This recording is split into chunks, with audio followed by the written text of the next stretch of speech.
There's a fun little thing which is about Englishness. There is a literature festival here, poetry festival, and I was the chair of it in its first 3 years. And on one of these occasions we decided to do a public reading of well-loved poems and other poems in the market square just there. And one of the poems that was read was John Betjeman's A Subaltern's Love Song, the one which goes, Miss Joan Hunter Dunn, furnished and burnished by Aldershot's son. What strenuous singles who played after tea, we in a tournament you against me. And it reeks of the social Englishness of the period. And afterwards I was talking to the absolutely nicest man in the committee, and he said to me, I don't suppose you'll ever understand what that means to us, George. And I thought, what's going on here? And then I said, well, fair enough. Maybe he's right. Maybe he's right. I'll never understand, but I always thought I did. But maybe in the end I didn't.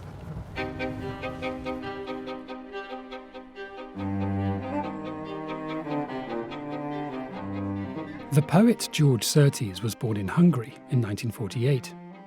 Here he is at the age of 2 in Budapest in a photograph taken by his mother. This is in Liszt Square, which we lived in just outside. That would be smart. Fortunately, I wasn't too aware of them at the time, except that in one of them... The photographs in this album are all that George carried with him when, on the 29th of November 1956, along with his mother, father and younger brother, and thousands of others, he crossed the border out of Hungary. Tears stream down the cheeks of grief-stricken refugees who must flee now for their lives. Behind them, the Soviet tanks were rolling through Budapest. The pathetic procession makes its way to the Austrian border. We walked across the border and we had to abandon most of our things. This was in the middle of the night, and I was given one thing to carry, which is a little case, which I've actually got underneath here somewhere, and which was full of photographs, because my mother was a photographer. But we left very quickly. So what she did, she opened a drawer and just took out whatever was in the drawer and threw it in that little bag. She said, okay, this you look after, it's your responsibility. It's a responsibility Szirtes has taken far beyond that border crossing. Over the past 40 years, these photographs have been the inspiration for much of his poetry. Now they form the basis of a new memoir about his mother, in prose rather than verse. I spent some time with Szirtes to find out more about his mother's extraordinary story, and about his life and work as a poet. He's published 19 collections, won the T.S. Eliot Prize, the Chumley Award and many others, and translated numerous Hungarian works into English, including novels by Laszlo Krasznahorkai. He's a prolific tweeter and Facebooker too, even publishes much of his poetry on those platforms, sometimes tweeting several poems a day. Where does all this work come from? How does he approach it? And how does a Hungarian-born poet, living in England and writing in English, go about transforming his family's traumatic past into a literature of the present?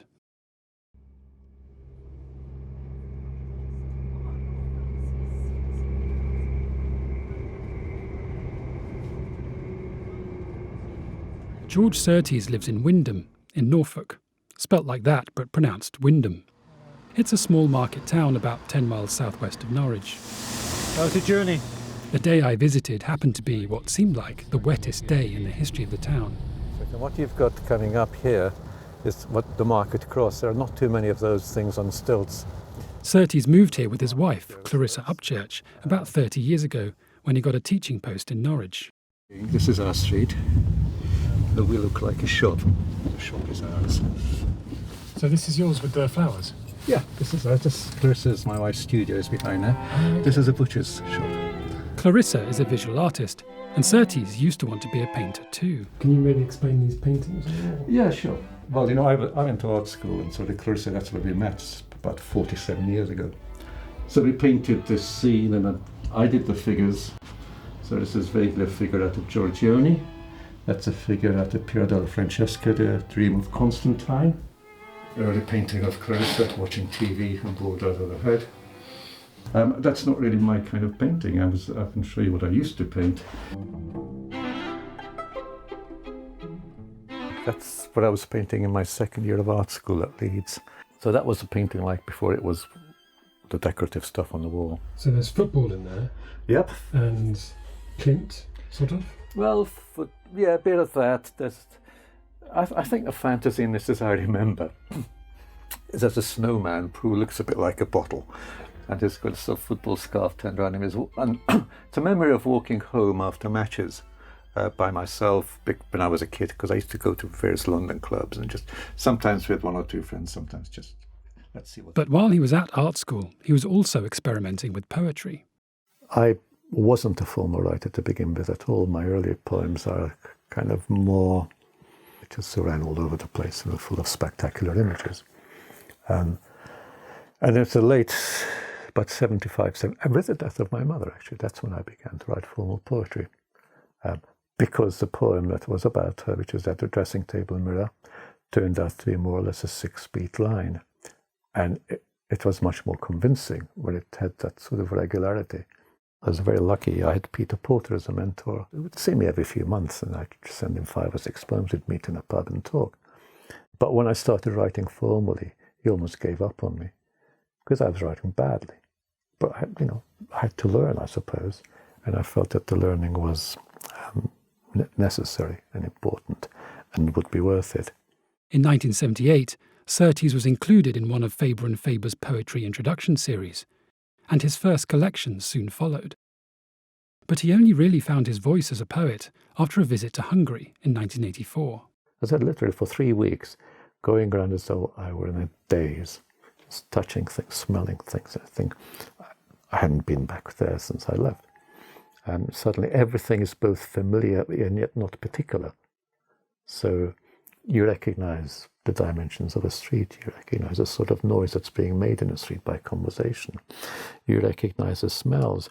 But if somebody said to you, where exactly was that house, I couldn't find it. And I was utterly overwhelmed by those 3 weeks.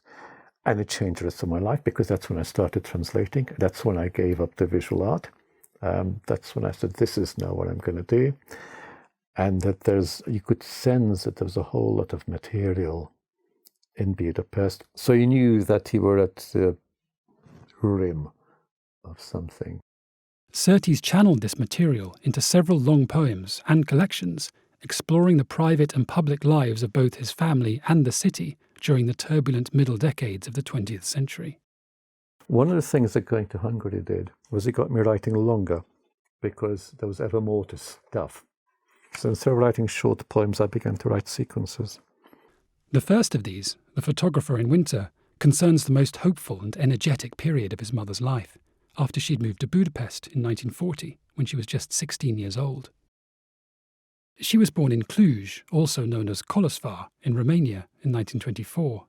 Cluj had been part of the Austro-Hungarian Empire before the First World War, but was given to Romania after the Treaty of Trianon in 1921. Magda's parents were middle-class Hungarian Jews. Magda had an older brother, Deso, whom she adored. She was often sick as a child and spent a lot of time at home with rheumatic fever.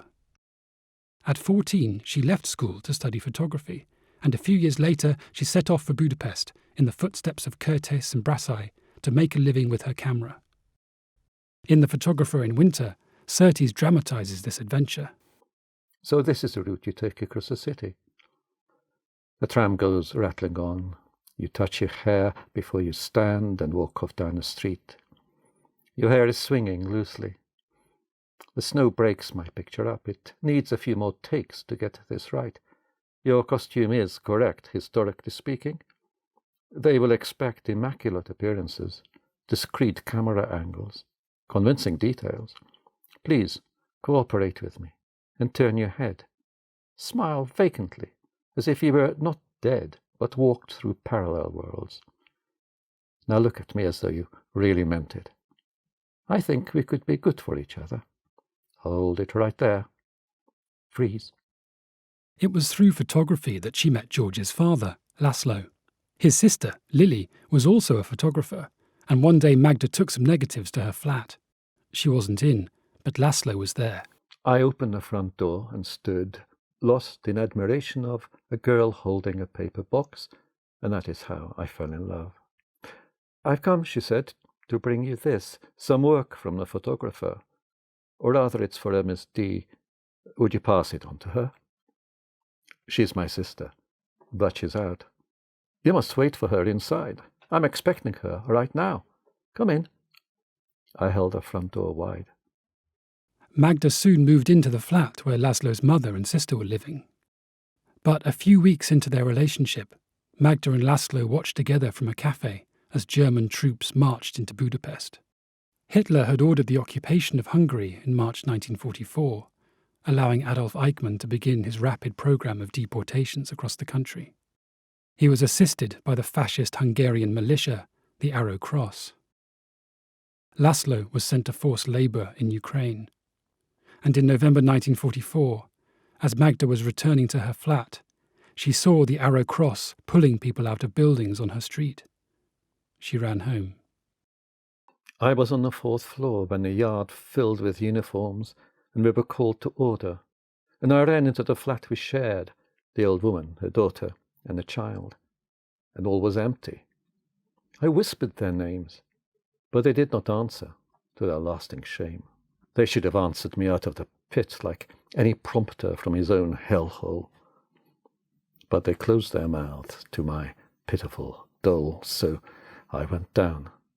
And here's the end of it. Those men have strolled at ease about our yard, but God will grant them their reward and punish them according to their lot.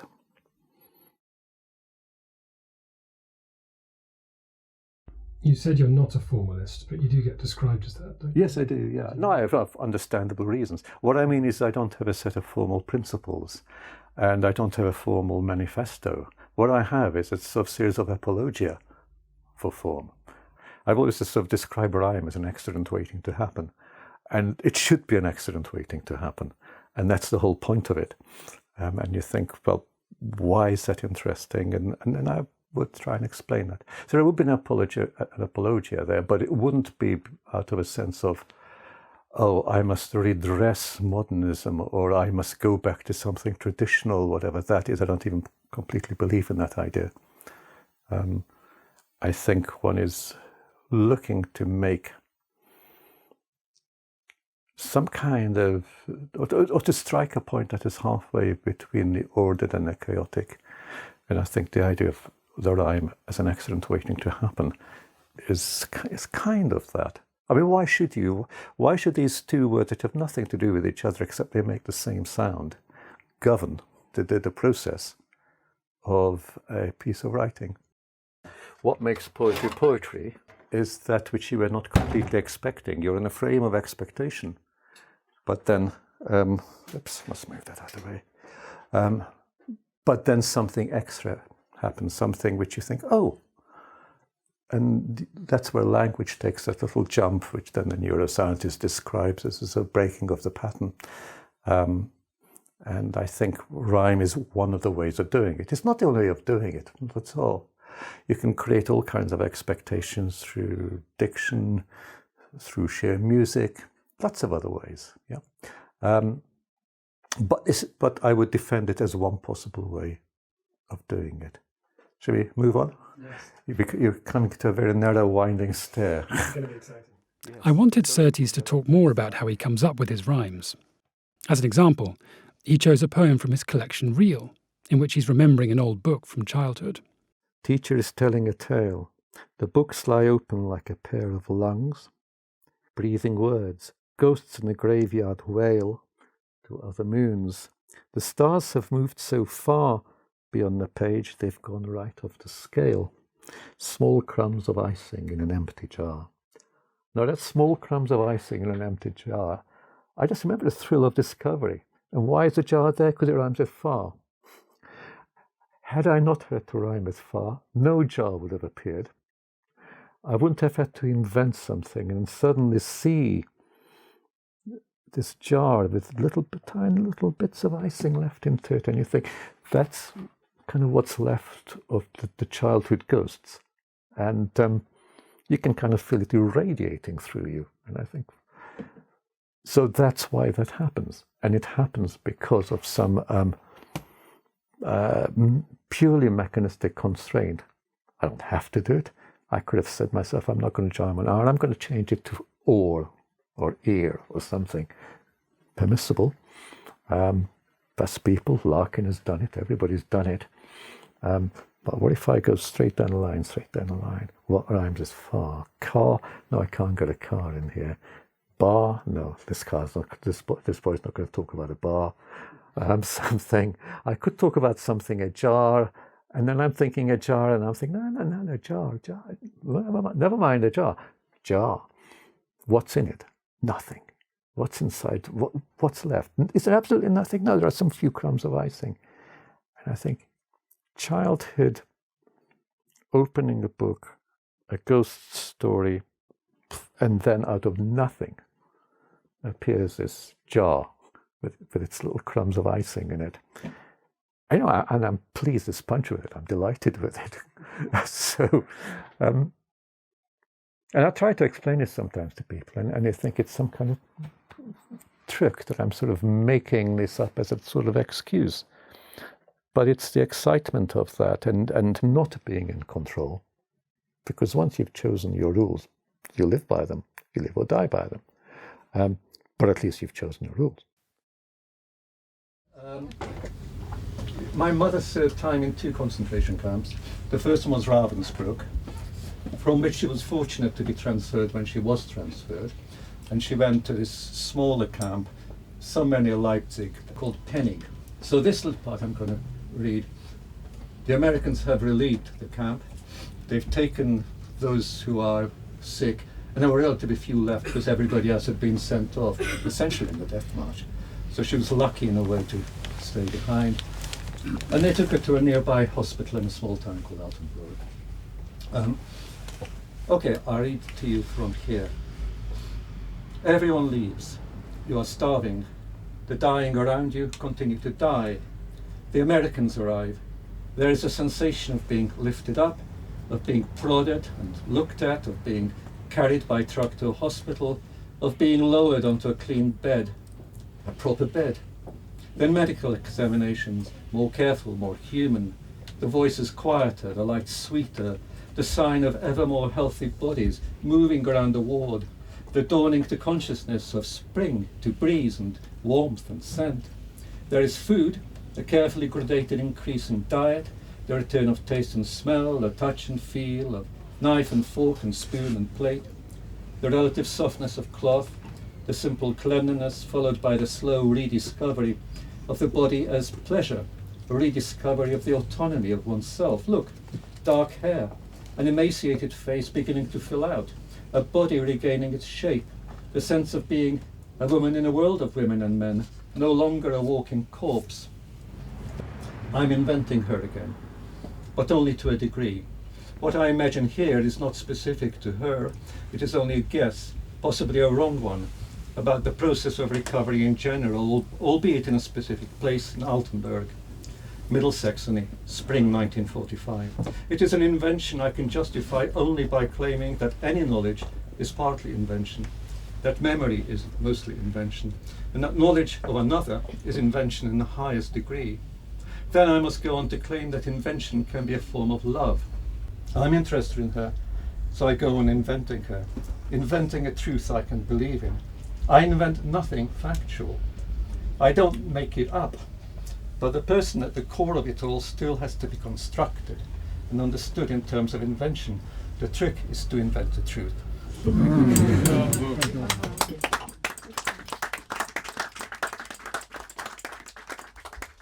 Miraculously, both Magda and Laszlo survived the war and found their way back to Budapest, where they were reunited. But when Magda went to Cluj to look for her family, she found they had all been killed. Laszlo's father was also dead. And as for grandfather, he was dead, alas. A socialist playwright of the shop floor swept off to Auschwitz in a cloud of gas. My grandfather was one of the less lucky members of that family, which had parts of it were in the middle class and some were okay, but he was working in a shop floor of a shoe factory.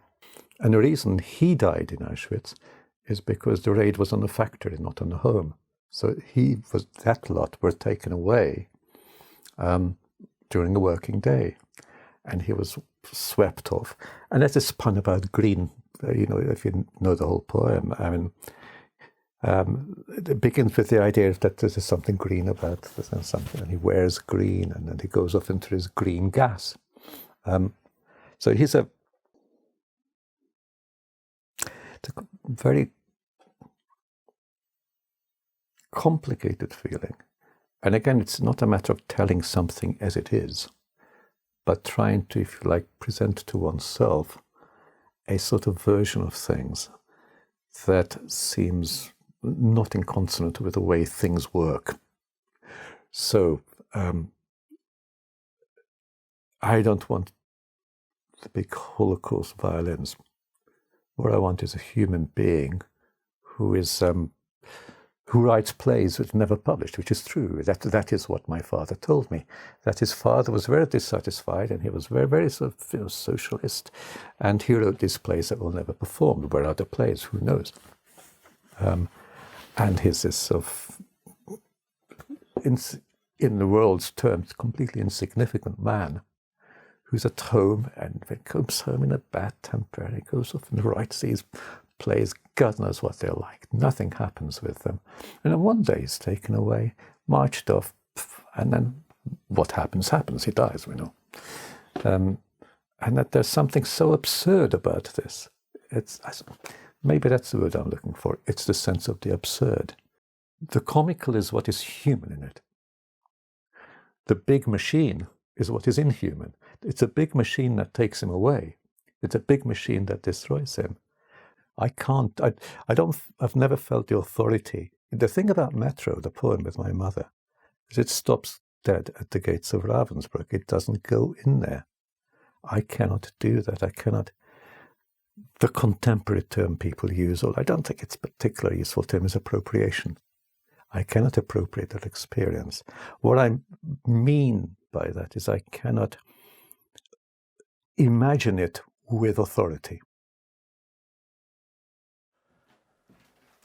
Most of fiction is in a bedroom. Not all. Have any symbolic importance? I read it less. More stuff here. Books, books, books. Did you always want to have children? I just assumed it would be the case. I don't know whether there was a sort of, let's do it. But we're just thinking, yeah, it'll probably happen. And it did. Quite quickly. We're just doing a tour. It might be difficult to keep writing. Yes. The pram and the hole, the enemy of promise, I think Cyril Connolly said. But my feeling was, and I've still kind of I remember feeling this quite strongly then, if the only way you can write is by not living an ordinary life, then I don't want to do that. I want to be living an ordinary life, and it should be possible, because the ordinary life is what I'd like to sing in a way. I don't think it's a matter of exceptions on exceptions, or sort of huge dramatic kind of peculiarities or exoticisms. There's enough exoticism in the ordinary.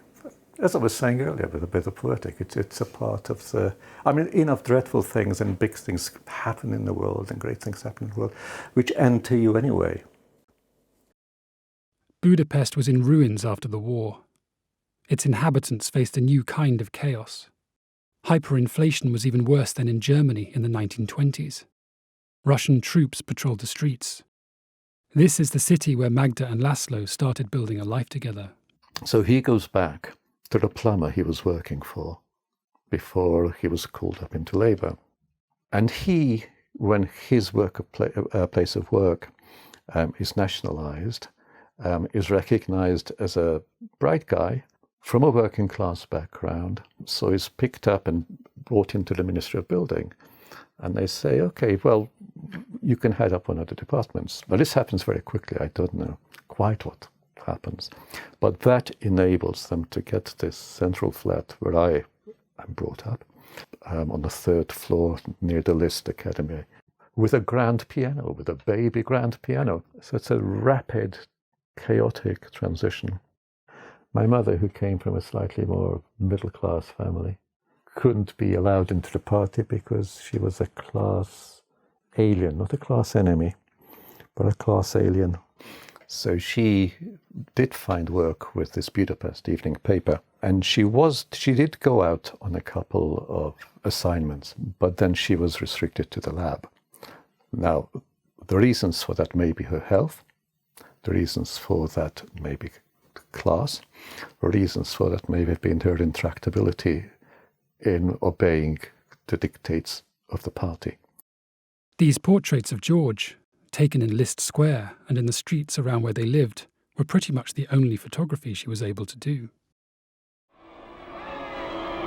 Throughout the city, Soviet war memorials come crashing down. Budapest is in revolt. With uncontrolled fury, crowds set fire to Russian flags and put Soviet books to the torch. The Red Star is sent tumbling into the gutter. When student protests sparked an uprising against the Soviet-backed regime in 1956, Laszlo was in danger. And he would have been under threat because of things like this, because he's giving a Communist Party address to some industry somewhere. Russian tanks rumble back into Budapest to turn that hope into heartbreak. Eventually, Moscow decided to act. At one point, a stray bullet ricocheted into their flat from the street. Laszlo came up with an escape plan. He arranged to be sent for work to Győr, a small town near the Austrian border. He took his family with him, and from Győr they went on to a smaller village, where a local man guided them towards the Austrian border.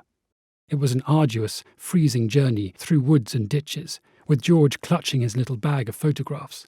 But eventually they saw the Austrian flag and joined the 220,000 others who fled from Hungary. In their case, they ended up in England. And this is the leisure centre. You can feel its vibes from here. I asked Szirtes to take me to the local leisure centre. He's been writing a series of encomiums to it in the voices of different poets: Larkin, Dickinson, Byron, Bishop, Donne, all published on Facebook. I was hoping he would treat me to an on-site recitation. He chose one honouring the famously inept Scottish poet, William McGonagall. I can't guarantee to do a good Scots. Can you try? Hey, yes, we can try. So William McGonagall goes to the gym. Oh, magnificent gymnasium of Wyndham Leisure Centre, that is I a pleasure and of great benefit to enter. For since I started here in 2017, I have felt better than I have ever been. The lockers are abundant and the showers are hot, so people stand in them for long hours. And the treadmill moves at such governable pace that no man there will fall off them backwards, sideways or forwards, aye, flat on his face, which makes the people of Wyndham safer and fitter, and shows how it is indubitably better to be a walker than a sitter. Did you achieve what you wanted to achieve in that? Oh, I certainly sang the magnificence of the leisure centre. I wanted to sound like McGonagall, that's all really. And I think I've mostly done it. I'm not entirely happy with the end when I think the rhythm is maybe a little bit more regular than he would make it. The point is to remember to break the legs of the rhythm wherever you can. But the first four lines I'm genuinely pleased with. I think those have a certain McGonagall-esque magnificence. So it's basically, there's sort of five-finger exercises in can I write something in which the original is recognizable at some level. So it is, that's the interest of it. That's more the interest than in making jokes. And what's the interest of putting it on Facebook? Because it's so immediate. It's there because I have always worked fast. I'm almost incapable of writing slowly. I need momentum. And when I do that and I think who else is going to be interested in this, I'm not looking for magazine publishers for the parodies. And it's The other way I look at it is with the more serious work, when I put it there, it's like hanging out something on a line and then taking it in and then saying, okay, now I can see what it looks like. I can conceptualize in my head other people reading it. And that's useful. And I say that to students when I used to teach them. Read it aloud, but read it aloud to somebody else as well, even if they don't know anything about it, because then you hear it through another set of ears. You begin to see the object in another space, and I think that can be useful. But the social media exercises have found their way back onto the printed page. The Jim poems were published last year, and his tweets have also gone into print. George has created numerous ongoing characters on Twitter, such as a lobster called Langoustine, who has conversations with a doctor who's turned into a crab, and Uncle Zoltan, a Central European with aristocratic pretensions who dishes out often opaque and impenetrable wisdom. This is another fixation, Germania. I just invented hundreds of Germans, in the sense that they come straight out of a mixture of Brothers Grimm and the idea of the grotesque.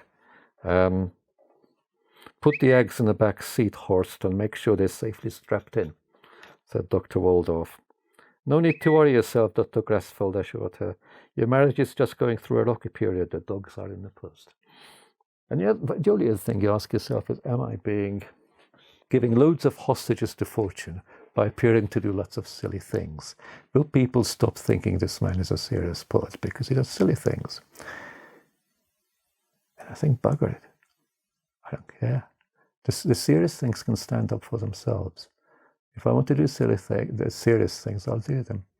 It is part of my humanity to do stuff which I think is anything that comes into my head. Britain's offer to take in 2,500 refugees has quickly been implemented.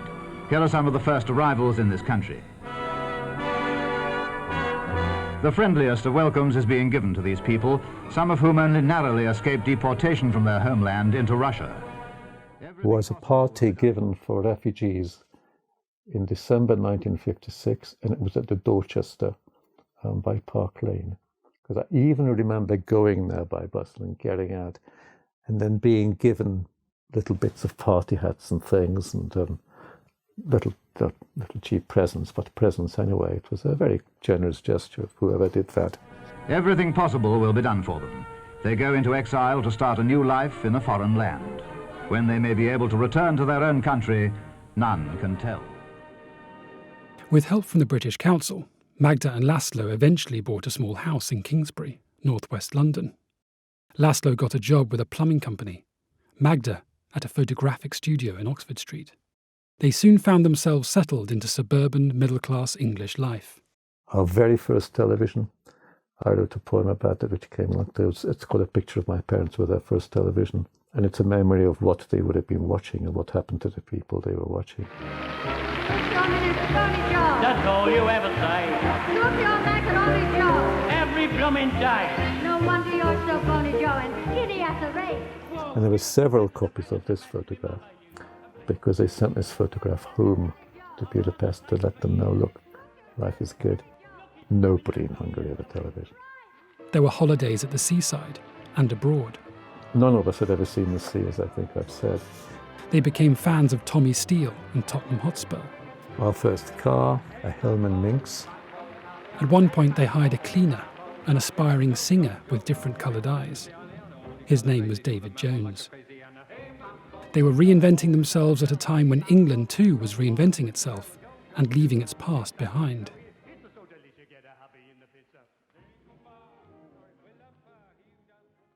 But these relatively untroubled years were short-lived. The heart condition which had afflicted Magda for most of her life began to get worse. Going out to work became more difficult. She had operations and was increasingly housebound. She became depressed and talked of suicide. This is where George starts his memoir, at the very end of her life. The ambulance was waiting at the junction. She had taken an overdose, and time was short. The driver thought he saw a gap, moved forward, then stopped, because the gap wasn't big enough. The car behind it hit the ambulance. The ambulance was damaged.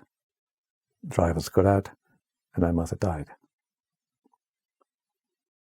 I had made up my mind that I would write this memoir, which is of my mother, backwards from the moment of her death to the moment of her birth, or as near her birth as I could get. And that was primarily because I knew very little about the early part of her life. I only had about 5 photographs which related to that period. Whereas the first part of her life, going backwards, of course, I'm a witness. I'm there. And I register her presence and what she does. So in a way, that was a more confident beginning.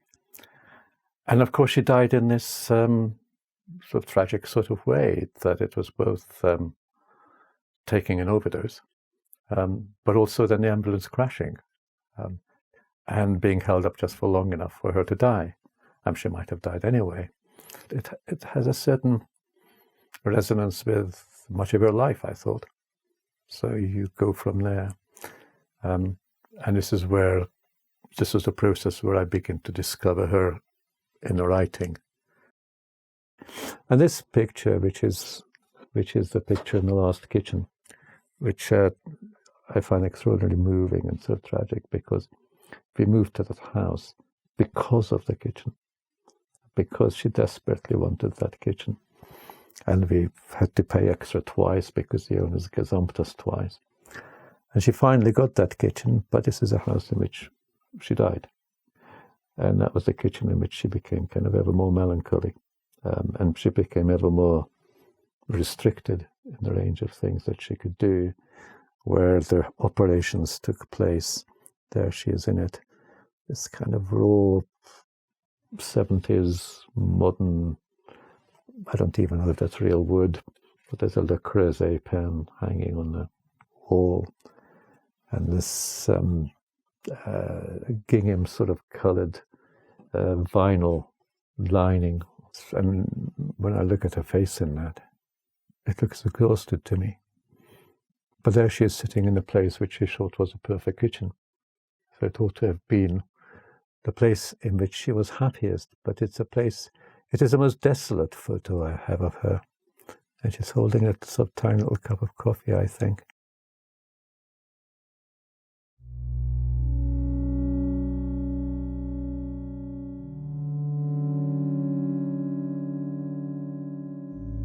The thing with English is that it is a complex class language.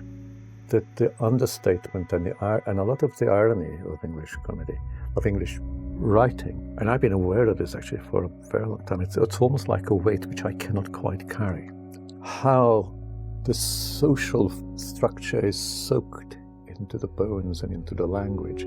I don't mean it's snobism. I think there's just ways of negotiating what there is. And I've always kind of felt, this is a slightly romanticized thing, that essentially I'm a Budapest tenement building in a London suburb. It's kind of, you can see, you can do it, you can put the building there, and I can hear everything that's going on around me. But it's the class thing.